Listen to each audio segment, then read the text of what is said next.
시청자 여러분 안녕하십니까, 김종현 애널리스트입니다. 자, 이번 주 시장도 외국인들의 매수 덕에 비교적 강세로 마감했습니다. 그렇지만 해외 시장 쪽에서 나타난 이슈는 계속 엇갈리고 있는 양상이고요. 특히 선진국 시장에 최근 조정이 나타나고 있죠.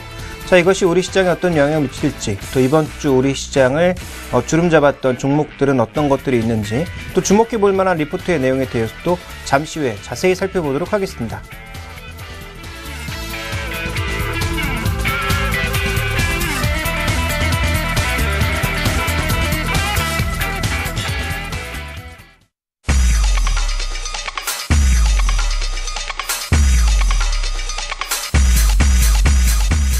미국 증시가 불안하다. 올해의 슈퍼스타로 계속 남을 수 있을까? 금융가 큰손들, 소로스와 버핏의 대결로 좀 세게 알아봅니다. 재산도 많고 돈도 잘 버는 능력자는 어디서나 엄친아. 증시의 이번 주 엄친아는 KCC. 해외 여행 수는 많아진다는데 실적은 왜 나쁜 걸까? 미운 오리가 돼버린 아시아나 항공. 증시를 뜨겁게 혹은 차갑게 만들었던 종목들이 붙어봅니다. 유럽이 뜨니 유럽에서 물건 많이 파는 기업을 보는 것은 요즘 증시 유행이라는데, 증권사 리포트 믿어야 할까 버려야 할까? 분석들을 뒤집어 봅니다. 증시 깨부수기 시작합니다.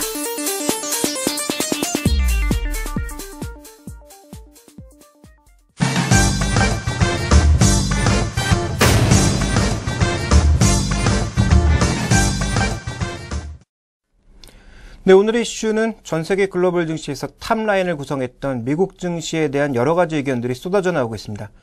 최근 증시의 탄력은 전반적으로 둔화되고 있는 국면이죠. 이 안에서 투자의 대가, 구루라고 불릴 수 있는 사람들의 의견이 엇갈리고 있는데요. 자, 우리가 이 투자의 대가로 흔히 불렀던 것은 가치 투자의 달인, 오하마의 흔인이라고 불리는 워렌 버핏, 또 헤지펀드의 대가라고 볼 수 있는 조지 소로스, 이런 사람들을 우리가 주로 투자의 대가로 많이 꼽고 있는데, 이 사람들의 의견이 좀 엇갈리고 있는 양상입니다. 자, 그렇다면 제일 재밌는 게 구경이고요. 구경 중에서 다운 구경과 불구경이 제일 재밌다고 하는데, 과연 누구의 얘기가 좀 더 합리적인 것인지 지금부터 살펴보도록 하겠습니다. 자, 먼저 제 옆에 그림에 나오고 있는 것은 다 아시겠지만 워렌 버핏의 사진입니다. 자, 워렌 버핏은 올해도 주식을 꾸준하게 늘려나가고 있는 상황이죠. 또 향후 주식시장에 대해서도 여전히 좀 긍정적인 시각을 밝혀주고 있는데요. 최근 사고 있는 종목군들을 살펴보게 되면 GM, 제너럴 모터스와 함께 웰스파고라고 하는 은행주의 지분을 계속 확대하고 있습니다. 은행주 중에서도 상업은행에 가까운 이 웰스파고가 가장 안전한 은행이라고 이 워렌 버핏은 판단을 하고 있고요. 그 외에도 보시면 정유 업체인 썬코, 디지털 방송 업체인 DC 같은 종목군들을 꾸준하게 지분을 확대하고 있는 상황이고요. 상대적으로 최근에 이제 수익성이 떨어지는 크래프트 푸드라고 하는 과거에 이제 굉장히 좋아했던 종목이었는데, 이 종목의 지분은 거의 다 이제 팔았다라고 볼 수가 있겠고요. 이외에도 또 몬델레스라고 하는 종목도 거의 다 팔았습니다. 기존에 이제 우리가 흔히 음식료 업종이라든지 상대적으로 성장성이 좀 떨어지는 쪽으로 불리는 업종들에 대해서 매도를 하고 있고, 미국 시장에서 운수장비 업종, 자동차가 살아나고 있다라는 얘기는 여러 번 드렸고요. 또 주택시장이 살아나면서 주택 관련주라고 볼 수 있는 웰스파고에 대한 매수를 워렌 버핏은 장기적으로 계속 강화하고 있는 상황입니다. 그런데 재밌는 건 워렌 버핏의 이런 투자에도 불구하고 전체적으로 지금 수익률은 S&P 500이라고 하는 벤치마크 지수에도 4%나 하회하고 있는 모습이죠. 거의 이제 보합권 정도를 기록하고 있습니다. 지금 벤치마크인 S&P 500이 연초 대비해서 한 7, 8% 정도 상승한 상황이죠. 최근에 주종에도 불구하고 견조한 상세를 보여주고 있는데, 워렌 버핏이 선호했던 종목군들은 그 정도 수익률을 내지 못했다라는 거죠. 그렇지만 과거에도 항상 그랬듯이 단기 수익률 측면에서는 저조했던 워렌 버핏이 장기적으로는 수익률을 크게 냈기 때문에 워렌 버핏의 이제 주식이라 볼 수 있는 버크셔 해서웨이 주가는 여전히 강세를 나타내고 있는 국면입니다. 그래서 워렌 버핏의 지금 시각은 장기적으로 주식시장이 좋아진다라는 시각과 함께 지금 가장 업황이 좋은 은행 업종, 또 자동차 종목에 대해서 꾸준하게 비중을 확대해 나가고 있는 국면입니다. 그런데 이 워렌 버핏의 시각과는 조금 다른 사람이 있죠. 바로 그 사람이 조지 소로스인데요. 자, 다음 그림을 한번 볼까요? 아마 많은 분들이 이미 아실 겁니다. 딱 사진만 봐도 소로스구나 라고 아실 텐데, 자, 이 소로스는 최근에 주식 측면에서는 조금 다릅니다만 오늘 외신에 나왔던 뉴스를 그대로 보자면 S&P 500과 관련된 풋 포지션 ETF를 굉장히 확대하고 있다. 2011년 6월 달에 기록했던 풋 포지션보다 굉장히 많이 확대했다. 추가적으로 한 120만 계약 정도를 늘려서 총 한 780만 계약 정도를 가지고 있다. 그래서 단기간으로 놓고 봤을 때 최근에 역대 최고 정도의 풋 포지션을 가져가고 있어서 굉장히 장기간의 하락을 좀 바라보는 것이 아니냐. 그렇지만 그건 누구도 모르죠. 왜냐하면 이 ETF가 만기가 어디까지인지 목표 지수가 어디까지인지 모르기 때문에 어느 정도의 하락을 꿈꾸고 있는지 모르겠습니다만 어쨌든 포지션을 굉장히 많이 쌓아놨다라는 쪽에서 시장에서 조금 압박을 받고 있는 그런 상황입니다. 그런데 이 양반 같은 경우에도 주식시장에서는 조금 다른 모습을 보여주고 있죠. 최근에 이제 매매한 것을 보시면 애플을 매수하면서 애플이 좀 가장 저평가된 종목 중에 하나다. 그 얘기와 함께 애플이 또 급등하기도 했었죠. 물론 신제품 기대감도 있었습니다만 전반적인 이제 금을 매도하면서 그동안 선호했던 금을 매도하면서 주식 쪽에서는 애플 같은 종목도 사는 모습을 보였지만 전체적인 이 규모의 운영 포지션 이쪽에서는 단기적으로 한번 방향성을 잡으면 굉장히 한쪽으로 몰고 가는 성향이 있는 소로스가 이 풋 포지션을 구축하고 있다는 점은 일부 투자자들에게 좀 위험으로 다가오고 있는 국면입니다. 그래서 우리가 투자의 대가라고 하는 사람들의 의견이 이렇게 엇갈리고 있는 국면에서 우리는 어떤 것들을 봐야 되는지 그러면 지금부터 한번 살펴보도록 하겠습니다. 자, 가장 먼저 우리가 살펴봐야 될 것은 전체적인 지수의 흐름보다는 밸류에이션 수준이다라고 판단하고 있습니다. 자, 지금 이 파란색으로 표시되고 있는 것은 미국의 12개월 예상 EPS입니다. 그러니까 12개월을 선행했을 때 과연 기업 이익이 얼마만큼 늘어날 것인가를 현재 수치화한 것인데요. 거의 변화가 없는 상황이죠. 결국은 기업 수익은 이제는 제한적이다라는 건데 주가가 계속 올라가다 보니까 결국은 밸류에이션 상으로 부담을 받고 있다라는 겁니다. 한 16배 정도 수준까지 올라간 이 EPS 지금 S&P 500 기준으로 한 것인데요. 전체적으로 좀 고점 부근에 다다르다 보니까 최근에 조정이 나타나면서 정체 양상을 보여주고 있다라는 거죠. 그러니까 이만큼의 갭을 추가적으로 더 늘려나가기 위해서 필요한 것은 결국은 돈입니다. 시장 내 유동성이 추가적으로 들어와야 되는데 최근에 채권 시장에서 빠져나온 돈, 또 이머징 마켓에서 빠져나오고 있는 돈들이 미국 시장으로 들어가면서 들어올렸는데요. 최근에 테이퍼링과 관련된 우려가 나오다 보니까 양적 완화 축소 관련된 얘기가 나오다 보니까 결국은 풀려있는 유동성을 안으로 흡수하는 것이 아니냐라는 부담감, 또 누군가는 이것을 대비해서 먼저 팔고 있는 것이 아니냐라는 부담감 때문에 밸류에이션을 추가적으로 더 가져갈 수가 없는 거고요. 좀 더 본질적으로 보자면 미국 경제의 성장률이 아무리 좋아져 봐야 연간 기준으로는 2% 내외, 또 분기 기준으로도 3%를 넘어갈 가능성은 거의 없다라고 보고 있기 때문에 현재 밸류에이션에 대해서는 물음표를 표하고 있는 거죠. 그러다 보니까 현재 미국 시장이 약간 정체되어 있는 상황이고요. 실제로 52주 신고가를 보이고 있는 종목군들이 상당히 많았습니다만 그러한 종목군들이 최근 실적 변동성에 노출된다든지 아니면 시장의 변동성에 노출이 되면서 전체적으로 주가의 탄력이 떨어지고 있는 점 때문에 현재 밸류에이션 수준이 더 이상 가지 못하고 정체되어 있는 모습.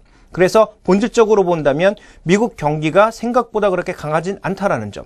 두 번째로는 EPS가 정체를 보이면서 밸류에이션 상단을 끌어올리기에 부담을 느끼고 있다는 점.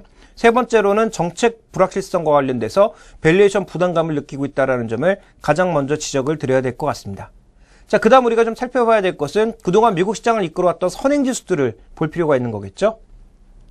자, 지금 보시면 이름이 조금 신기한 종목들이 많을 겁니다. 유니언 퍼시픽, 그루포 멕시코, 노포크 서던, CSX, 캔디안 퍼시픽 다 무슨 종목일까요?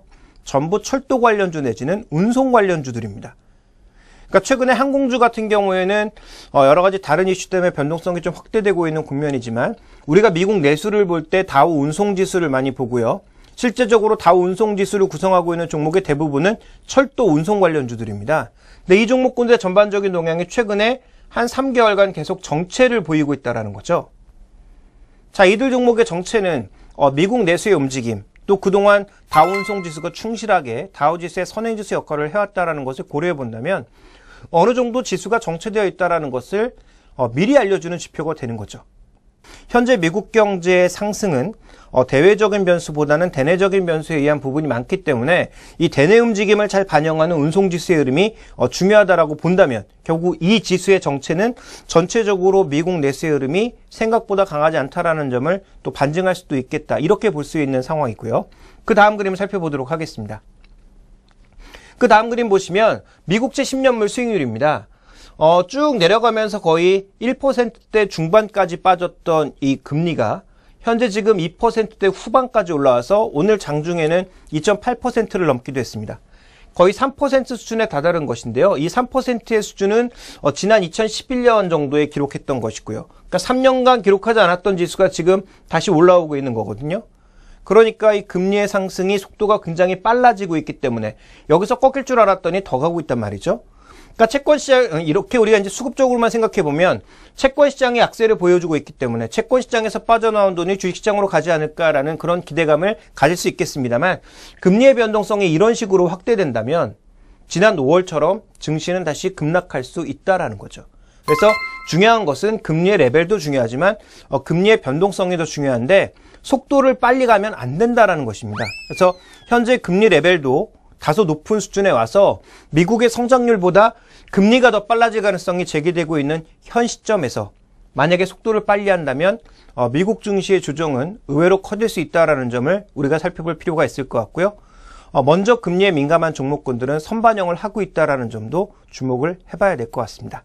자, 그렇다면 실제적으로 주식시장에서 어떻게 반영이 되고 있는지 살펴보도록 할까요? 자, 이쪽은 벤치마크들이고요. 그래서 S&P 500이라든지 나스닥 같은 벤치마크들이고 이쪽은 주택 건설 업체입니다. 규모면으로 봤을 때 가장 큰 것이 디아로튼이나 풀테그룹 뭐 이런 쪽이고요. 상대적으로 톨브라더스는 고급 주택을 만드는 업체고 KB홈즈나 레나 같은 경우에 레나는 마이애미 지역, 주로 남부 지역의 주택 건설 업체고요. KB홈즈 같은 경우에는 중부 지역, 아틀란타를 중심으로 하는 중부 지역의 이제 주택 건설 업체입니다. 전반적인 흐름을 살펴봤을 때 지역별로 가장 넓은 풀테그룹이 연초 고점 대비해서 거의 30% 이상의 급락이 나타났고요. 나머지 종목군들도 비슷한 양상입니다. 30% 이상이거나 가장 이제 고급 주택을 만들고 있는 톨브라더스가 덜 빠진 그런 양상이죠. 그래서 전체적으로 지금 놓고 보게 되면 금리에 가장 민감하다라고 볼 수 있는 모기지 관련 주택 건설 업체들의 주가 하락이 가장 가파르게 나타나고 있다는 점. 물론 오늘 주택지표 나쁘지 않았고요. 다음 주에 발표될 주택지표들이 또 긍정적으로 나타난다면 일시적인 반등을 시도할 수는 있겠습니다만 올해 들어서 전반적인 분위기, 주택건설주의 전반적인 분위기는 금리 상승에 굉장히 민감하게 반응하고 있다는 것을 주목해 보실 필요가 있을 것 같습니다. 그래서 이미 금리에 민감한 종목군들은 반응을 하기 시작했다는 점을 말씀드리고 싶은 거고요. 자, 그 다음 살펴봐야 될 것은 이런 금리 변화가 실제로 소비에도 영향을 주는지를 점검을 해봐야 되는데요. 다음 그림 살펴보겠습니다. 자, 다음 그림 살펴보게 되면 여러분들 다 아시는 비자카드의 지금 일봉입니다. 자, 실적 때문에 고점에 다다르면서 지난 7월 한 20일 정도까지만 해도 거의 200달러 육박했던 비자카드의 주가가 현재 쭉 밀려서 170달러 수준까지 떨어졌습니다. 물론 장기적으로 오른 것에 비한다면 조정폭은 굉장히 미미하죠. 주봉으로 놓고 보게 되면 이제 음봉 3개가 발생한 것이기 때문에 실제적으로 조정폭은 미미하다라고 볼 수가 있습니다. 오름폭에 비한다면. 그렇지만 최근에 일봉으로 보시면 이 하락폭이 계속 가속화되고 있는 모습이어서 미국인들의 전반적인 소비가 아직까지는 현금을 쓰기보다는 신용으로 주로 쓰는 것임을 고려해 봤을 때 결국은 소비 심리 지표가 개선되고 있는 현재 국면에서 오히려 더 선반영하는 것으로 보여지고 있는 주가 지표들은 약세를 보여주고 있다는 거죠. 그렇다면 3분기 소비에 대해서는 금리가 올라가면 올라갈수록 가장 좋았던 자동차 시장을 중심으로 할부금융을 쓰는 가전이라든지 아니면 자동차 같은 것들을 중심으로 탄력이 둔화될 가능성을 고려를 해봐야 될 것 같고요. 그리고 대량 거래 이후에 지금 주가가 빠지고 있는 것이기 때문에 이 방향성을 돌리기 위해선 다시 한번 대량 거래가 좀 터져야 되는 시점인데요. 비자카드를 비롯한 마스터카드 같은 이런 종목군들이 과연 이러한 반전 흐름을 보여줄 수 있을지도 미국 시장에서는 살펴봐야 되지 않을까 이렇게 판단을 하고 있습니다. 자, 그 다음 살펴보도록 하겠습니다. 그 다음 보시면 업종별 흐름인데요. 지금 8월 달에 업종 수익률을 보니까 가장 안 좋았던 것이 의류업종입니다. 그런데 미국의 내수에 굉장히 민감한 것 중에 하나가 의류 쪽이거든요. 왜냐하면 가격도 상대적으로 낮고 그러다 보니까 결국은 미국 시장 내에서도 아베크롬비 앤 피치라든지 갭이라든지 리미티드 같은 종목군들의 수익률이 굉장히 좋았었는데 지난 7월부터 고점 증세를 나타나기 시작하더니 8월달 들어서는 오히려 가장 많이 빠지는 업종이 됐다라는 거죠. 그렇다면 그동안 기저에서 나타났던 미국 소비의 기저 종목군들, 이런 의류 종목이라든지 그리고 오늘 실적을 발표하면서 주가 급락했던 월마트 같은 종목군들, 또 메이시스, 콜스와 같은 백화점 관련 종목군들, 자, 이런 종목군들이 전반적으로 탄력을 줄이고 있는 국면에서 미국 경제 70%인 소비가 지금 주가로만 놓고 보게 되면 분명히 흔들리고 있다라는 거죠. 그래서 전체적으로 이런 흐름들을 한번 쭉 살펴봤을 때 내수 경기에 민감한 전반적인 종목군들의 흔들림, 또 선행지표의 흔들림, 금리의 상승, 그리고 정책적인 불확실성, 이런 것들이 겹쳐지면서 밸류에이션 부담까지 나타나고 있는 미국 증시는 단기간에 조정을 받을 가능성이 높아지고 있다는 쪽으로 무게를 둬야 될 것 같습니다. 그래서 두 투자 대가의 흐름을 단기적으로만 놓고 보게 된다면 오히려 조지 소로스 쪽에 좀 더 무게가 실려 있는 국면인데, 장기적으로 봤을 때는 또 얘기가 달라지겠죠. 그렇지만 우리는 지금 주간 단위로 계속 시황을 이슈를 추적해 나가고 있는 상황이다 보니까 지금의 우리의 무게는 긍정적인 쪽보다는 미국 시장은 조정받을 가능성이 높다라는 쪽에 무게를 두면서 접근을 해야 될 것 같습니다. 그런데 중요한 건 뭐냐면 이런 미국 시장의 조정이 한국 시장의 조정으로 반드시 연결이 될 것이냐, 이 고리가 핵심입니다. 그래서 그동안은 미국 증시가 오를 때도 우리 증시 못 올랐죠. 그래서 미국 증시와 우리 증시의 상관관계는 굉장히 떨어졌습니다. 그래서 미국 증시가 조정을 받을 때 우리 시장이 조정을 받기 위해선 결국은 외국인 자금이 빠져나가느냐 여부가 핵심인데요.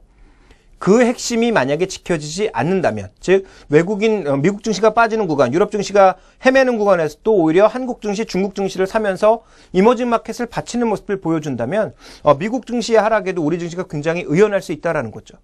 그렇지만 어디까지나 가능성이기 때문에 우리가 여러 가지 시나리오를 한번 만들어 볼 필요가 있겠다 판단을 하고 있는데요. 첫 번째는 미국 시장의 조정이 나타날 때 외국인들이 유입되는 그런 상황이라면 낙폭은, 지수의 낙폭은 제한적일 것이고요. 또 외국인들이 매수하는 종목군들의 수익률이 좋을 가능성이 있기 때문에 외국인들의 수급 종목을 노리는 것이 포인트라고 판단하고 있고요. 두 번째로 미국 증시가 조정받는 가운데 외국인도 매도하고 있다면 그때는 리스크 관리가 필요하겠죠. 여전히 1900선 위에선 리스크 관리가 필요한 국면이 될 것이라고 판단하고 있고요.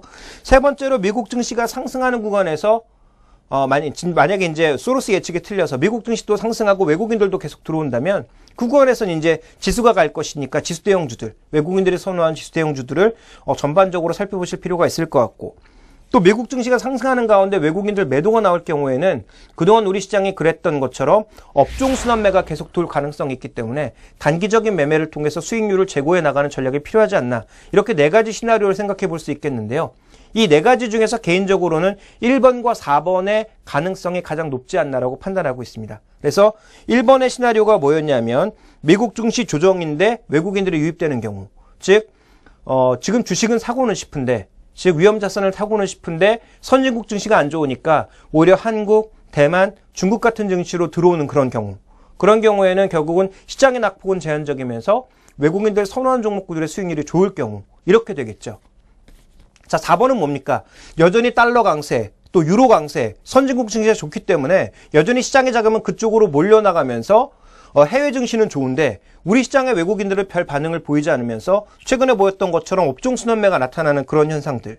그래서 미국 증시가 올라가고 내려가는 것이 중요한 게 아니라 물론 장기적인 방향성은 같이 가겠지만 단기적으로 놓고 봤을 때는 외국인 수급이 핵심이다라는 거죠. 그래서 오늘 이슈의 핵심은 결국은 여러 가지 이런 이슈들의 외국인들이 우리 시장에서 과연 어떠한 반응을 보일 거냐. 특히 인도나 인도네시아 같은 그런 이머징 마켓과 차별화되고 있는 한국이나 대만 같은 증시에서 과연 어떠한 반응을 보일 거냐를 핵심적으로 맞춰보신다면 다음 주부터 9월 달까지 이어지는 구간에서의 매매 핵심은 외국인들의 동향에 맞춰서 그대로 쫓아하는 매매가 가장 수익률이 좋을 가능성이 높다, 이렇게 판단하고 있기 때문에 오늘 이슈에 대해서는 이렇게 정리해 보겠습니다. 소로스하고 버핏하고 예전에도 이렇게 딴 포지션으로 매매한 적이 있나요? 정확하게 기억할 수는 없는데요. 당연히 많다라고 볼 수밖에 없습니다. 왜냐하면 아까 말씀드렸다시피 소로스의 수익 구조와 워렌 버핏의 수익 구조는 완전히 다르죠. 워렌 버핏 같은 경우에는 가치가 싼 종목이라면 20년, 30년도 보유하는 그런 성향인 반면 조지 소로스는 시장에 나타나는 변동성에 투자하는 사람이기 때문에 당연히 둘의 포지션은 갈라질 경우가 굉장히 많다라고 봐야 될 것 같습니다. 그래서 2011년 한 6월 달 정도에도 그때는 초반에는 아마 둘의 의견이 같았을 거예요. 시장을 보는 시각이 같았지만 조금 지나고 나서 이제 워렌 버핏 같은 경우에는 뭐 주식이 싸졌다. 그래서 주가가 빠졌을 때도 사야 된다라는 시각을 보였던 반면, 뭐 그때 이제 조지 소로스 같은 경우에는 뭐 금이나 다른 쪽으로 투자해보자. 뭐 이런 얘기도 나왔던 것으로 보여지고 있어서 둘의 의견이 항상 같지는 않았다라고 보여지고 있고요. 그래서 둘의 투자 주기의 차이에, 뭐 그 둘의 투자 성향에 따른 그런 차이는 항상 존재한다라고 볼 수가 있을 것 같습니다. 김정희 애널리스트는 이번 승자가 누가 될 거라고 보세요? 아까 조금 전에도 말씀드렸지만 저는 단기적으로 보면 조지 소로스의 가능성이 좀 더 높다라고 보고 있습니다.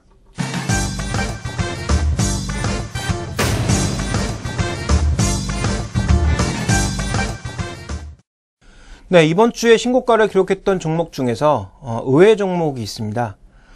그동안 이제 신고가 종목군들 중에서는 뭐 기술주 영역의 종목군들이었다든지 아니면 뭐 신기술과 관련된 종목이라든지 IT 서비스 쪽과 관련된 종목군들이 미국 시장 내에서도 많이 존재하는 모습이었지만 꾸준하게 신고가 영역에서 움직였던 종목 중에서는 미국 내에서도 홈디포가 있었죠. 근데 국내 증시에서도 LG하우시스와 함께 건자재 업체인 KCC가 신고가를 기록하고 있습니다. 그래서 오늘의 종목 대 종목, 핫 종목에서는 바로 KCC를 살펴보도록 하겠는데요. 자, 그럼 KCC의 주가는 왜 오르고 있을까요? 그 부분에서는 바로 이 그림에서 설명을 해볼 수가 있을 것 같습니다. 자, 지금 현재 보시면, 자, 이 종목이 파란색이 주가고요. 그 다음에 이제 이 검정색으로 표시되고 있는 것이 우리가 PBR 밴드라고 부르는 것이죠. 그래서 주가의 자산 가치를 표현한 것인데, 최근에 주가가 거의 0.6배 수준까지 떨어졌다가 최근에 반등을 시도하고 있습니다. 그런데 현재 이 종목의 중요한 이 변수는, 즉 거의 뭐 2배 수준까지 올라갔던 이런 주가 수준이, PBR 밴드 수준이 이렇게 갑자기 떨어진 이유는 무엇에 있느냐부터 살펴볼 필요가 있겠는데요. KCC도 대표적인 태양광 종목이었죠. OCI와 함께 폴리실리콘에 굉장히 적극적으로 투자했습니다. 물론 현대중공업과 같이 투자를 했었죠. 자, 그런데 그 투자가 결국은 죄송합니다. 실패로 돌아가면서 이것을 뭐 매년 거의 분기마다 손상차손으로 잡았죠. 거기에 투자했던 돈들을 거의 뭐 한 4, 5천억씩을 그 손상차손으로 잡기 시작하면서 실적이 계속 안 좋아졌고요. 그러다 보니까 당연히 고평가됐던 이 주가는 급락세를 보였던 것이고, 현재 구간에선 이런 악재들을 하나하나 다 해소해 나간 상황입니다. 그리고 지난 2011년에 폴리실리콘 관련된 거의 모든 부분을 손상차손으로 계상을 했기 때문에 향후 이쪽에서 더 이상 발생할 수 있는 악재가 없는 거죠. 그러니까 악재가 없는 구간에서 실적은 약간 좋아지는 모습이 있었고, 그리고 그러다 보니까 그동안 부각받지 못했던 자산 가치가 부각이 되면서 주가는 반등한 것이다. 이렇게 좀 봐야 될 것 같습니다. 그리고 실적이 좋아진 이유는 두 가지가 있는데요. 첫 번째 이유는 뭐 다 아시는 것처럼 최근에 주요 원자재 가격이 모두 하락했기 때문에 비용 측면에서의 감소로 인해서 수익성이 좋아진 부분이 있었고요. 또 국내 시장에서 어느 정도 바닥을 치고 있는 일부 산업들 때문에 나타나는 현상이다라고 봐야 될 것 같은데요. 여기서 우리가 주목해 봐야 될 것은 자산가치 부분입니다. 자, 지금 이 NAV라고 하는 게 Net Asset Value라고 해서 순자산 가치고요. 현재 이 회색으로 표시되고 있는 것이 이 KCC의 시가총액인데요. 현재 시가총액보다 훨씬 많은 수준의 순자산 가치를 가지고 있습니다. 그 부분이 어떤 부분이냐면 실제적으로 영업가치가 2조 8천 정도고요. 그다음에 1조 6천억 정도는 굉장히 많은 유가증권을 보유하고 있는데 이 유가증권의 가치가 이 정도가 되고 거기에다가 수원에 땅이 있습니다. 바로 수원역 옆에 땅이 있는데요. 이게 이제 일종의 유휴부지이기 때문에 이것을 지금 팔려고 하고 있습니다. 실제로 장부 가치보다는 훨씬 높은 수준으로 팔릴 것으로 예상이 되고 있어서 이걸 고려해 본다면 지금 시가총액은 이 종목이 갖고 있는 전체적인 자산 가치를 다 반영하지 못한 상황이다. 그러다 보니까 악재는 털어내고 실적은 좀 좋아지고 있는 과정에서 반영되지 못했던 이 자산 가치를 반영하고 있는 과정이다. 이렇게 봐야 될 것 같고요. 자, 다음 그림 살펴보도록 하겠습니다. 다음 그림 살펴보시면 우리나라 이제 주택시장의 지표들이 나오는데요. 주택 거래량이 그래도 바닥을 치고 조금씩 증가하는 모습들, 물론 수도권보다는 지방 쪽에서 많이 발생하고 있는 국면입니다만 이 회사의 수익 구조가 결국은 건설시장과 같이 가고 있다는 측면에서 어느 정도 바닥은 찍었다라고 볼 수가 있겠고, 거래량과 함께 입주 물량도 서서히 증가하고 있는 그런 모습이죠. 그러다 보니까 주택시장도 최소한 더 나빠질 것은 없다라는 시각이 나타나고 있는 겁니다. 그러니까 이 종목은 수출보다는 아직은 내수가 중심이기 때문에 내수건설 시장이 본업에선 가장 중요한데, 자, 이런 영업가치 쪽에서도 추가적으로 증가하거나 최소한 바닥은 쳤다라는 시각이 지금 존재를 하고 있다라고 봐야 될 것 같고요. 그 다음 그림 살펴볼까요? 그 다음 살펴보게 되면 이 종목에 지금 이 갖고 있는 유가증권이 나오거든요. 현대중공업, 자동차, 산업개발, 상선, 종합상사, 한라건설, 굉장히 많은 그런 계열사 지분들, 반개 계열사라고 봐야 되겠죠. 반개 계열사들의 지분들을 갖고 있는데, 여기에는 주로 도료나 건자재 같은 것들을 또 공급을 하다 보니까 결국은 이쪽과 지분 관계를 가져나갈 수밖에 없다라고 보여집니다. 그런데 아시겠지만 현대상선 최근에 주가 급등하고 있죠. 현대자동차 나쁘지 않죠. 중공업 나쁘지 않죠. 전반적으로 지금 회복되고 있는 국면이기 때문에 이런 유가 증권 가치도 올라가고 있는 상황에서 여기 빠져있는 유가 증권이 하나 있습니다. 뭐냐면 에버랜드 지분인데요. 지금 삼성그룹이 에버랜드 가지고 막 이렇게 시장에 여러 가지 얘기가 나오면서 누가 사갈 것이냐 얘기가 나왔을 때 KCC가 인수했습니다. KCC가 인수한 지분 가치가 또 상당하기 때문에 그 10%가 넘는 그 에버랜드의 지분 가치를 반영할 경우에는 투자 유가증권의 가치는 더 늘어날 수 있는 거고요. 그리고 지금 관련된 자회사들 중에서 KCC 같은 그런 회사들, KCC 건설 같은 회사들은 어느 정도 수익이 나고 있는 국면으로 전환된다면 지분법 관련해서도 이익을 좀 낼 수 있는 국면이다. 이렇게 볼 수 있는 상황입니다. 자, 그 다음 그림 살펴보죠. 이 회사의 이제 매출 구조가 나오는데 도료가 대부분이거든요. 근데 이 도료가 어디 쓰이냐면 자동차, 선박, 그리고 건축 이런 데 쓰이는데 실제적으로 자동차 나쁘지 않고, 그리고 이제 건축 쪽에서 아까 말씀드렸다시피 어느 정도 바닥을 찍었다라고 생각하고 있고요. 조선 쪽에서도 일부 회복이 나타나고 있는 국면이기 때문에 가장 큰 게 도료인데 도료 쪽에서 회복을 좀 보이고 있고, 건자재 바닥을 쳤다면 기본적인 영업가치 쪽에서도 어느 정도 회복이 되고 있는 것이고요. 또 하나 중요한 건 이 도료가 뭐예요? 페인트입니다. 페인트. 그래서 우리가 흔히 이제 쓰이는 여러 가지 페인트들, 뭐 산업용 페인트라든지 가정용 페인트 이런 것들을 만드는 국내에서 가장 큰 업체가 KCC 아니겠습니까? 그래서 이 KCC의 전반적인 가장 큰 매출처라고 볼 수 있는 도료 쪽에서 국내 쪽에서도 그렇고 해외 쪽에서는 그동안 중국 매출이 주류였는데요. 이 중국 매출의 주류는 누가 가져갔냐면 현대차 중국법인이었습니다.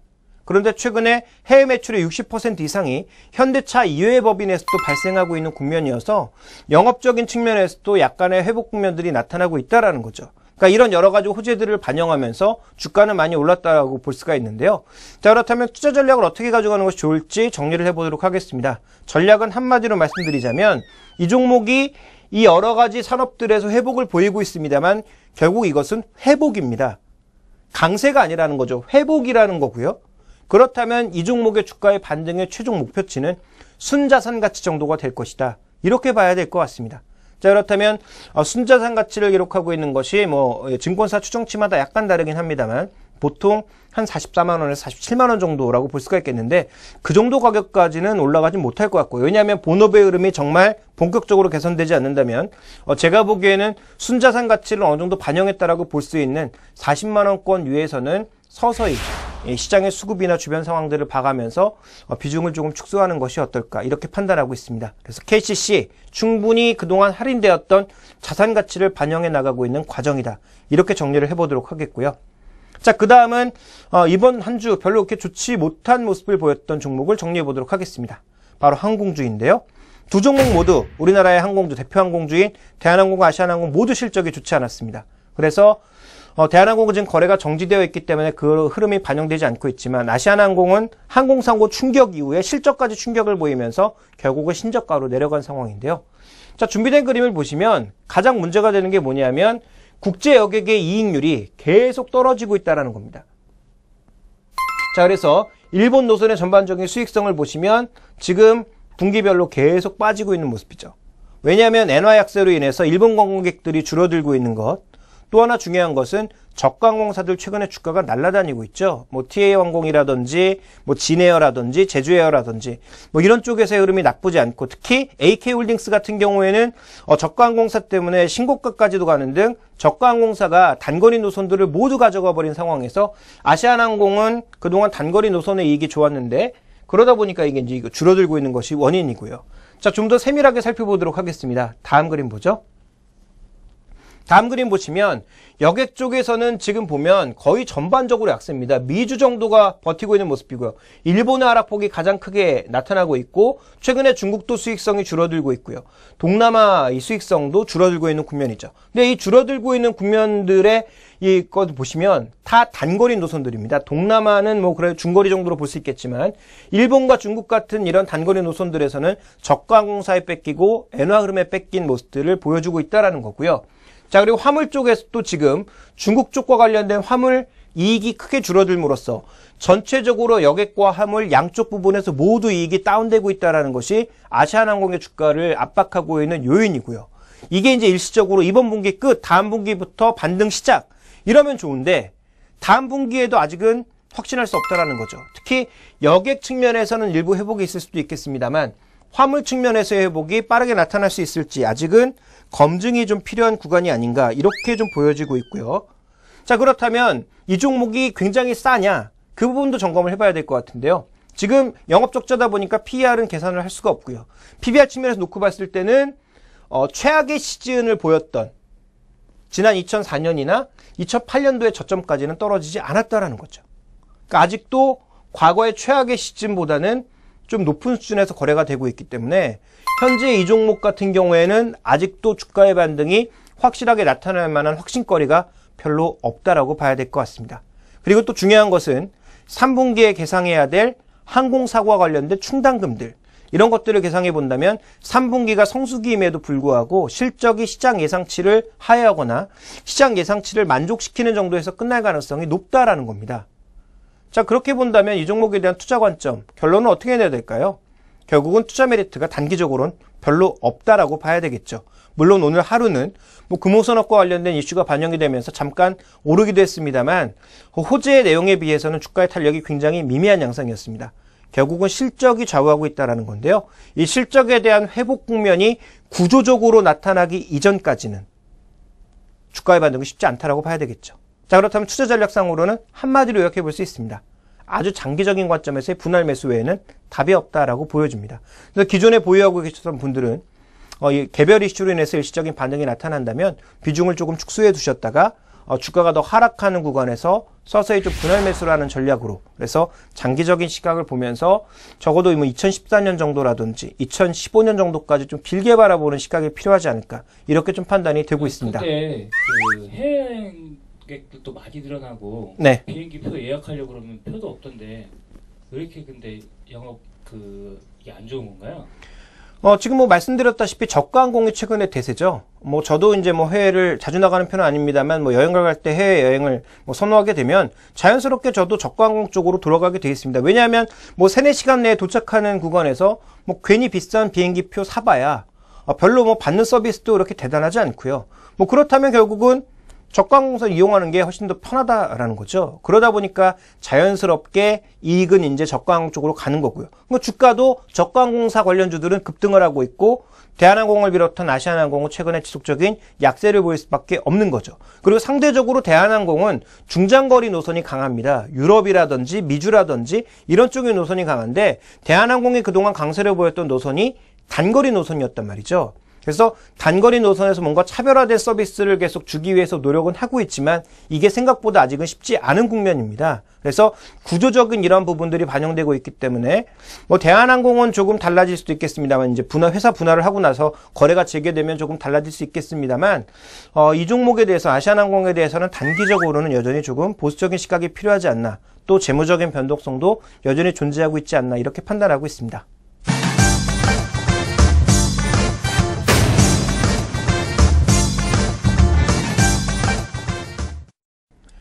최근에 증권사의 전략 리포트에서 가장 많이 등장하는 단어 중에 하나가 유럽입니다. 또 유럽만 등장하는 것이 아니라 유럽의 회복에 투자하자, 이제 유럽을 보자, 뭐 이런 리포트들이 굉장히 많이 나오고 있습니다. 정말 유럽 경제가 회복되고 있는 것인지 모르겠습니다만 어쨌든 리포트의 내용을 한번 정리를 해보고요. 그와 관련된 투자 전략에 대해서 세세하게 한번 점검을 해보도록 하겠습니다. 자, 오늘 살펴볼 리포트는요. 지난 수요일날 나왔던 대신증권의 오승훈 연구원의 리포트죠. 제목이 유럽 매출 기업 상위 종목입니다. 그러니까 유럽의 매출을 많이 올리고 있는 기업들이 유럽 경제가 회복되니까 당연히 좋을 거다. 이런 시각이 나오고 있는 것인데요. 자, 이 리포트의 내용부터 점검을 해보도록 하겠습니다. 자, 먼저 살펴볼 것은 결국은 8월 한 달 동안 국가별 수익률을 보니까 어떤 국가들이 많이 올랐느냐? 주로 폴란드, 체코, 오스트리아, 벨기에 등 중부부터 동부 유럽의 이 수익률이 굉장히 좋았고요. 그리고 이탈리아를 포함한 전반적인 유럽 쪽의 흐름이 나쁘지 않았다. 오히려 아시아 쪽 흐름들, 중동 쪽 흐름들이 별로 좋지 않았다. 이렇게 정리해 볼 수 있는 국면이고요. 실제적으로 유럽의 이제 수주와 관련된 내용들, 독일의 경제 지표도 살펴보니까 전체적으로 이제 그 관련된 지표들이 좋아지고 있다라는 거죠. 그러니까 맹주라고 볼 수 있는 독일의 지표를 살펴봤을 때 제조업 수주와 자본재 수주, 소비재 수주가 모두 동시에 증가하고 있는 모습을 보여주고 있기 때문에 유럽 경제가 지금 돌아서는 거 아니냐, 이런 흐름들을 반영하면서 유럽에 부품을 공급하고 있는 이런 동유럽 국가들의 전반적인 흐름들이 좋아지고 있는 것이 아니냐, 이런 시각으로 유럽 시장을 바라보고 있는 거죠. 자, 그러다 보니까 그 다음 우리가 좀 살펴봐야 될 것은요. 자, 다음 그림 보시면 전체적으로 이제 어떤 쪽이 유럽 수출이 증가했는지를 살펴봐야 될 것 같은데요. 상반기의 수출 증가율 상위 품목, 유럽 쪽으로의 상위 품목을 보시면 건전지 및 추전지, 항공기 부품, 석유화학 제품, 조명기기, 그다음에 금형, 컴퓨터 뭐 이런 것들이 비교적 많이 늘었고요. 상대적으로 많이 줄어든 건 뭐냐면 선박이나 광학기기, 자동차 부품, 석유 제품 이런 것들은 수출 증가율이 오히려 감소하는 모습을 보였다라는 거죠. 그래서 대유럽 수출 증가율을 살펴봤을 때 굉장히 좀 차별화되는 그런 모습들을 보여주고 있다라는 것을 우리가 업종별로도 알 수 있는 국면이고요. 자, 그다음 우리가 좀 살펴봐야 될 것은 실제적으로 어떤 종목군들의 유럽 매출 비중이 높은지 점검을 해보도록 하겠습니다. 리포트 내용에서 나오고 있는 건데요. 자, 연도별로 변화를 보니까 기아자동차, 삼성전자, 제일기획, 현대자동차 순으로 전체적으로 유럽 매출 비중이 높았다라는 거죠. 그래서 지금 이 빨간색을 중심으로 해서 이 위쪽으로 10% 이상의 유럽 매출 비중을 갖고 있는 이런 기업들을 한번 주목해 보는 것이 좋지 않겠느냐. 실제적으로 보니까 자동차라든지 전기전자라든지 광고 쪽이라든지 뭐 이런 쪽의 종목군들이 많고요. 산업재 쪽에서는 두산중공업이 비중이 비교적 높은 것으로 나오고 있고, 철강 쪽에서는 아무래도 현대차 관련 기업이라고 볼 수 있는 현대아이스코의 비중이 상대적으로 높았다라고 볼 수가 있습니다. 그러니까 이런 기업들이 유럽이 좋아지면 좋아질 수 있겠다라는 시각을 나타낸 것이고요. 그 다음 살펴볼까요? 그 다음 살펴보면 또 한 가지 우리가 점검해 봐야 되는 것은 우리가 이렇게 직접 수출하는 것도 있지만 중국으로 반제품을 수출해서 중국에서 완제품이 만들어져서 유럽으로 수출하는 것도 있겠죠. 그래서 중국의 대한국 업종별 가공무입 수입 비중이라고 나와 있는데요. 그러니까 이 그림을 쉽게 설명드리면 어떻게 설명해 볼 수 있느냐. 비중이 높으면 높을수록 우리가 완제품을 유럽으로 직접 수출하는, 즉 선진국 경기에 민감한 업종이라고 봐야 될 것 같고요. 이쪽으로 가면 갈수록 오히려 이머징 국가, 즉 중국 경기에 연관되어 있는 그런 업종으로 좀 봐야 될 것 같은데, 실제적으로 보시면 전기전자라든지 조선 이런 쪽은 우리가 직수출을 더 많이 하고 있는 그런 국면이죠. 그러다 보니까 중국 경기와는 상관없이 유럽 경기가 중요한 업종이라고 볼 수가 있겠고, 이쪽은 중국 업종이 중요한데 최근에 이제 석유화학이라든지 이런 쪽, 철강이라든지 이런 쪽이 굉장히 좀 부진한 모습이었는데, 최근에 중국 경기도 유럽 수출이 조금씩 늘어나게 되면 회복을 보일 수 있으니까 이쪽도 뭐 수혜를 받을 수 있다, 이런 논리를 전개하고 있는 것이고요. 그 다음 그림 살펴보도록 하겠습니다. 유럽 매출 비중을 자동차 부품으로 봤을 때는 성화이텍이나 한국타이어 같은 종목군들이 제일 높았고, 그리고 IT 쪽에서 보면 유일하게 늘어난 것은 삼성전자밖에 없더라 라는 얘기를 하고 있습니다. 그래서 지금 얘기를 한마디로 요약해 보자면 유럽 회복에 따라서 좋아질 수 있는 종목군들, 과거 자료를 쭉 살펴봤을 때 이런 종목군들이 있는데, 실제로 업종별로 종목별로 차별화가 나타나고 있다는 것을 계속 지적을 하고 있는 것입니다. 그래서 선진국 회복에 민감한 업종, 그리고 실제적으로 수혜를 받을 수 있는 그런 종목군들을 보전하는 시각으로 제시를 하고 있고요. 자, 그리고 소재 쪽에서는 어떤 종목군들이 높은지 한번 살펴보도록 하겠습니다. 다음 그림 보시죠. 다음 그림 보시면 송원산업이나 현대산업 같은 것들이 매출 비중이 가장 높고요. 그다음에 이 서비스 쪽에서 봤을 때는 NC소프트나 제일기획 같은 종목군들이 좋다라는 거죠. 그러니까 유럽 경기가 좋아지게 되면 이런 기업들을 사는 것이 좋은 수익률을 보일 수 있지 않겠느냐라는 것이 이 리포트의 전반적인 내용입니다. 자, 전체적인 내용에는 저도 공감을 하고요.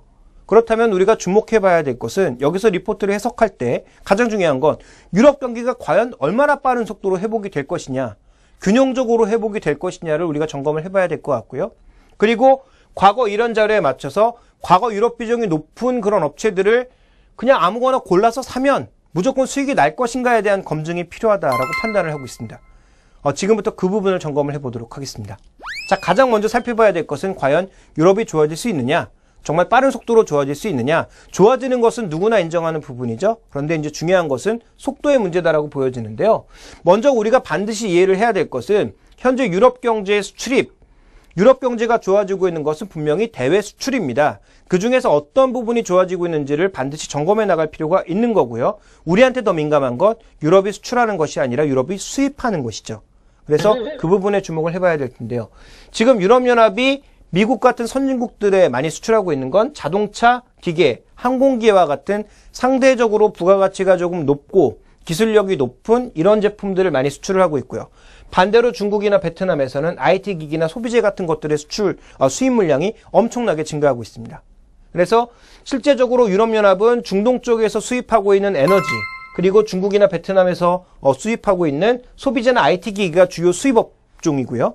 반대로 수출하고 있는 쪽은 최근에 미국과 마찬가지로 항공기나 자동차 쪽이 굉장히 좋다라고 볼 수가 있는 거죠. 이것을 우리가 대내외적으로 한번 분리를 해보도록 하겠습니다. 다음 그림 살펴보죠. 지금 보시면 유럽의 수출은 역외 수출, 즉 유럽의 EU 17개 국가가 아닌 그 외로 수출하는 수출이 늘고 있습니다. 그렇지만 역 내에서 서로 주고받던 수출은 오히려 감소하는 모습을 나타내고 있고요. 수입 측면에서 보면 전반적으로 다 감소하고 있습니다. 그러니까 역외에서도 감소하고 있고 역 내에서도 감소하고 있는 모습이거든요. 그러니까 우리가 주로 영향을 받는 것은 이쪽인데 이 역외 수입도 최근 들어서는 그렇게 탄력적으로 증가하지는 않고 있다라는 거죠. 오히려 유럽 경제의 상승은 이들의 일종의 산업의 회복됨에 따라서 일정 국가의 회복에 따라서 나타나는 일종의 호전 지표일 뿐 경제가 전반적으로 소비도 살아나고 투자도 살아나고 수출입이 모두 경쟁적으로 살아나는 그런 호황장세는 아니다라는 것입니다. 그래서 지금 유럽의 수입이 탄력적으로 증가하지 않고 있기 때문에 과거에 유럽 매출 비중이 높았던 종목군들을 무조건 쫓아가는 것은 위험할 수도 있다라는 것이고요. 그 다음 그림 살펴보도록 하겠습니다. 또 하나 이제 문제가 되는 것은 뭐냐면 유럽이 그동안 왜 안정을 찾고 지금처럼 좋아지고 있는 겁니까?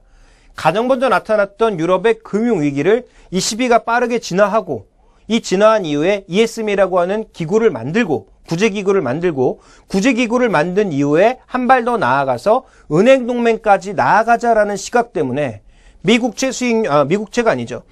픽스 국가들의 수익률이 고점을 7%에서 지금 4%대까지 모두 낮춰놓은 것이 결국은 시장을 돌렸던 가장 중요한 이슈라고 볼 수가 있습니다. 그런데 문제는 이 은행동맹이 굉장히 여러 가지 논의들이 동시에 진행되고 있거든요. 단일 감독기구도 필요하죠. 규정도 필요하죠. 기구도 필요하죠. 정리기구, 청산기구까지 필요합니다. 그런데 이미 이런 기구들이 다 있다라는 거죠. 그러니까 이미 있는 기구와 함께 새롭게 설립되고 있는 이 기구들의 전반적인 역할 정리를 어떻게 할 것인가. 이 부분이 굉장히 중요한데요. 작년 6월 달에 했던 로드맵을 한번 살펴보도록 하겠습니다. 준비된 그림을 보시면 로드맵이 원래 2014년 3월 달에 출범하는 것이 목표였는데요. 지금 이건 말도 안 되는 거죠. 왜냐하면 웬만한 논의들이 지금 진행되지도 않은 상황이기 때문에 아무리 빨라야 2014년 9월 이후 4분기 이후나 되어야 출범이 가능하다라는 겁니다. 그렇다면 유럽 경제가 정말 잘 가기 위해서는 은행동맹이라고 하는 것이 뒤를 받쳐주면서 중소형 은행들까지 뒤를 받쳐줘야 되는데 여전히 이런 흐름들, 뒷받침을 할 수 있는 기구들이 부재하다라는 겁니다. ESM 하나만 가지고는 부족하다라는 거고요. 또한 9월 중순 때 지금 그 여러 가지 유럽의 프로그램들, 특히 ECB의 프로그램들, OTM이라고 하는 프로그램들에 대한 합헌 여부를 독일에서 결정을 하게 되고 독일 선거 이전까지는 이와 관련된 부담감이 충분히 남아있다라는 점에서 유럽 경기의 회복은 아직도 멀고 먼 길이다. 부문별로도 굉장히 다르고 금융시장의 흐름에 있어서 또 뒷받침을 해줄 노력들이 아직은 시간이 더 필요하다. 이렇게 봐야 될 것 같습니다. 그래서 결론적으로 말씀드리자면 유럽의 전반적인 상승을 이끌 수 있는 그런 여건들은 아직 다 만들어진 것이 아니고 현재 나타나고 있는 지표 회복은 작년 지표가 워낙 좋지 않았던 데다가 현재 일부 산업들이 회복이 되면서 나타나고 있는 일종의 지표의 왜곡 현상이라는 거죠. 그렇다면 아무 종목이나 유럽 매출 비중이 높았다고 골랐다가는 큰일 날 수 있다는 겁니다. 그래서 그 부분을 지금 말씀드리고 싶은 거고요. 자, 그 다음 그림 살펴보도록 하겠습니다. 이 다음 그림 뭐냐면 미국 국채 수익률의 5년치를 나타낸 것인데요. 2008년도에 독일 국채 수익률이 4%가 넘었습니다. 근데 경제 위기와 함께 독일 국채들을 엄청나게 사는 모습을 보이면서 1%대까지 내려왔었던 국채 금리가 지금 2%를 넘어섰죠. 그러니까 이 픽스 국가들도 전반적으로 국채 금리가 상승하고 있는 국면입니다. 이렇게 되면 어떻게 되겠습니까? 결국은 국채 금리 상승에 따른 이자 부담이 늘어나는 국가들, 그런데 경제 회복은 빨라지지 않고 있는 제조업 기반이 취약한 그리스 같은 국가들은 계속 부담을 받을 수밖에 없다라는 거죠. 그러니까 이런 위험들이 여전히 노출되어 있기 때문에 최근에 시장에서 주목하고 있는 유럽 관련주에 대해서 무조건 사는 전략은 굉장히 위험한 전략이다. 저는 이렇게 판단하고 있는 것이고요. 자, 그렇다면 어떤 종목군들을 골라내는 것이 좋을지 하나씩 살펴보도록 하죠. 다음 그림 보겠습니다. 자, 아까 말씀드렸을 때 실제적으로 유럽에 지금 수출이 가파르게 늘고 있는 것은 중국과 베트남에서 IT 기기에 대한 소비재에 대한 수입이 증가하고 있다라고 말씀드렸는데요. 한국의 베트남 수출이 가장 크게 늘어나고 있는 건 전기전자와 광학기계 쪽이고요. 자, 그리고 보시면 중국은 베트남에 광물도 많이 팔고 있지만 전기전자와 광학기계들 팔고 있습니다. 이게 무슨 얘기냐면 지금 삼성전자의 공장도 베트남에 가 있죠. 핸드폰 만드는 공장들이 베트남에서 굉장히 많은 물량들을 소화하고 있습니다. 그렇다면 이와 관련돼서 매출이 늘어나는 종목군들이 실제로 유럽에서 판매가 많이 되는 그런 제품들, 종목들이다. 이렇게 좀 볼 수 있는 상황이고요. 이런 IT 부품들 중에서도 실제적으로 베트남에 공장이 있거나 거기에서 추가적으로 삼성전자의 물량이 많이 수출되는 종목군들을 압축해 나가야 된다는 거죠. 이제 갤럭시 S4 관련주 다 사야 돼. 이런 시각은 틀리다라는 것입니다. 그래서 수급이라든지 정말 그 회사의 사업 보고서들을 보면서 정말 베트남에 공장이 있고 삼성전자의 추가적인 수출 물량이 늘어나고 있고 삼성전자가 이 제품을 쓸 수밖에 없을 정도로 기술력이 있는 종목군들을 압축을 해야 된다는 것을 다시 한번 강조를 좀 드리고 싶고요. 자, 그렇다면 우리가 투자 전략상으로는 어떻게 정리를 해볼 수 있을까요? 마지막 정리를 좀 드리고 싶은데요. 자, 유럽의 회복은 여전히 지역별 격차가 굉장히 크다라는 겁니다. 스페인 아직도 지금 부동산 가격이 회복되지 않고 있습니다. 물론 과거에 비해서 고정투자 비중이 줄어들고 있어서 일부 제조업 회복에 연동을 받을 수 있겠습니다만 여전히 스페인 국가에 있어서의 핵심은 은행의 핵심은 부동산 가격의 회복인데 이런 것도 쉽게 나타나지 않고 있고요. 제조업 기반이 없는 그리스 같은 경우에는 여전히 금리 상승의 위험에 노출되어 있는 상황이고요. 그리고 이태리나 독일 같은 정치적인 변수가 남아있는 국가들도 충분히 있는 상황이고요. 그래서 이 국가별로 사정이 워낙 다르기 때문에 이들 국가를 일률적으로 맞춰서 한 가지 기준으로 얘기할 수 없다라는 것. 이게 유럽의 최대 약점이라고 볼 수가 있는 거죠. 그래서 이런 차이들을 줄이기 위해서 은행동맹도 만들고 재정동맹까지 가자라는 얘기를 하고 있는데 이게 너무 먼 얘기라는 겁니다. 그러니까 원래는 내년 초반에 있을 줄 알았던 은행동맹도 아무리 빨라봐야 내년 후반기 재정동맹까지 가려면 적어도 한 2020년 정도까지는 기다려봐야 되는 게 아니냐. 뭐 이런 얘기가 나오고 있는 거죠. 그러다 보니까 유럽의 회복은 여전히 지지부진할 수밖에 없다라는 점을 고려를 해본다면 또 유럽의 경제의 지금 회복은 아까 말씀드렸다시피 수입이 견인하고 있는 것이 아니라 수출이 견인하고 있고 소비가 견인하고 있는 것이 아니라 제조업이 견인하고 있는 그런 흐름이라는 거죠. 그러면 오히려 한국의 입장에서 부담스럽습니다. 왜냐하면 한국이 IMF를 그렇게 탈출했죠. 그러니까 여러 가지 제조업들을 부흥시키면서 한국도 IMF를 탈출을 했는데 결국 유럽이 똑같은 모델로 간다면 제조업 강국인 일본이나 한국의 입장에서는 부담스러울 수 있는 거죠. 그동안 중국에 나왔던 세계의 공장, 공급 과잉의 효과를 오히려 우리가 경쟁할 수 있는 유럽 기업들이 가져올 수도 있다라는 측면에서 약간의 부담이 있을 수 있는 거고요. 그래서 전체적으로 지금 보면 여러 번 강조드렸지만 유럽 매출이 높았던 기업들을 순위로 정리한 그 표만 보고 투자를 하는 것은 굉장히 위험하다. 그렇다면 어떤 종목에 실제로 투자를 해야 되느냐? 그 부분을 말씀드리도록 하겠습니다. 실제로 지금 유럽 비중에서 정말 매출과 이익이 늘어나고 있는 기업들을 요약해 봤는데요. 자동차와 IT 쪽에서는 한국타이어, 삼성전자, 삼성 SDI 정도만이 정말 매출과 이익이 늘고 있습니다. 그 이들 종목 정말 유럽을 긍정적으로 보신다면 이들 종목 정도를 보셔야 될 것 같고요. 자, 그리고 소재, 산업재 이런 쪽에서는 지금 조선업종 같은 경우에는 금리가 급등할까봐 선주들이 배를 미리 발주하고 있는 국면이죠. 그러다 보니까 이제 유럽 비중이 상대적으로 높고 배를 만드는 기술력이 높다라고 볼 수 있는 현대중공업이나 삼성중공업에 대한 장기적인 관점.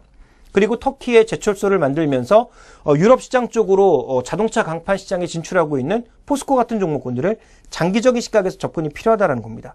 자동차에 대해서는 나중에 따로 얘기할 시간이 있을 것 같고요. 전체적으로 좀 이 정도의 종목군들로 좀 압축을 하고 정말 유럽 쪽에서 매출과 이익, 즉 양과 질이 동시에 늘어나고 있는 종목군들만 압축하는 전략이 필요하다라고 이 리포트에 대해서는 해석을 해보도록 하겠습니다.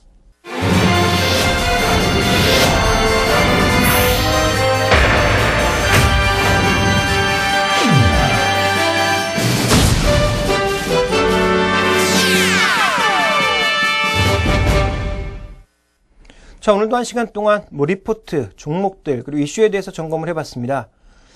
전체적으로 이번 주를 관통하는 한마디는 외국인이라고 좀 얘기해 볼 수 있을 것 같습니다. 그러니까 해외 시장의 여러 가지 동향들보다는 수급 쪽에서 외국인들이 과연 어떤 시각으로 우리 시장에 접근하느냐를 관심을 두셔야 될 것 같고요.